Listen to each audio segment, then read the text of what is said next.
Everybody has a tip. Everyone that has had a child has a tip for you to help you be a better parent. But I look at parenting tips just like I look at how I eat catfish. I have to know when to spit out the bones and when to eat the meat.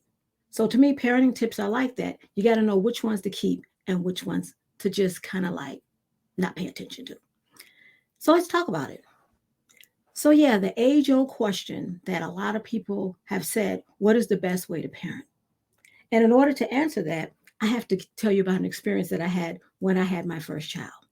So, when I was pregnant with my first child, I read all kind of books, all kind of things that would help me to be a better parent. And one of the things that I read was that if you want to be a good parent, you need to breastfeed because then you're starting your child off on the right track.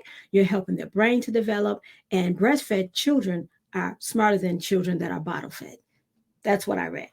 And so I was all set to give birth.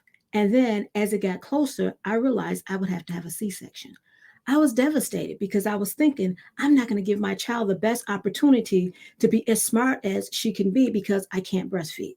Because when I had the C section, because of the medication, I was unable to breastfeed. And then afterwards, she wouldn't latch on. That was one of the things that I read, a parenting tip. So, one of the things I had to learn was I had to define motherhood for myself. What did I see motherhood as? Because if I kept looking at the fact that I couldn't breastfeed, I would have looked at myself as a failure, as a mother. So, one of the first tips you have to do is to define parenthood for yourself. And yes, it's good to read articles and read books, but just like the fish, you have to know what to keep and what to spit out. The second thing that I looked at was that you have to trust your instinct. As you bond with your child, you're going to get to know your child better than anyone. And the books and the articles that you're reading to guide you, but you have to figure out what to keep and what not to keep. Each child is unique and different all on their own.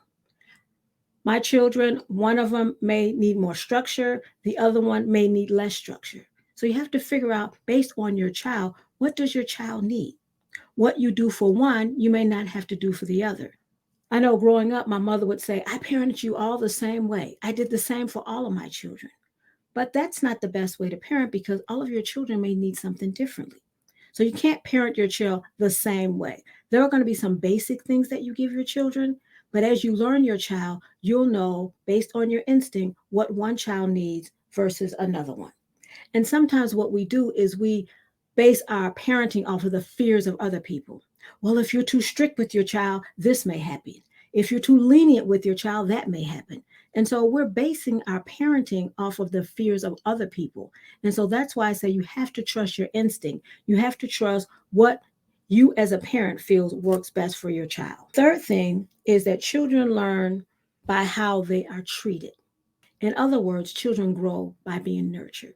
And one way to nurture children is to set and establish routines because children know what to expect and they won't have any anxiety. So, by establishing routines, you help, especially a baby and a toddler, learn to trust you. Routines help babies and toddlers learn self control. So, by nurturing your child, that's a way that you're helping them to grow. The fourth thing is to know what you're teaching your child.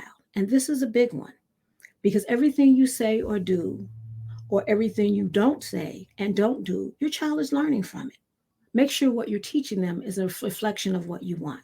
So if you're on the phone talking about someone and when you see them, you smile in their face, what are you teaching your child?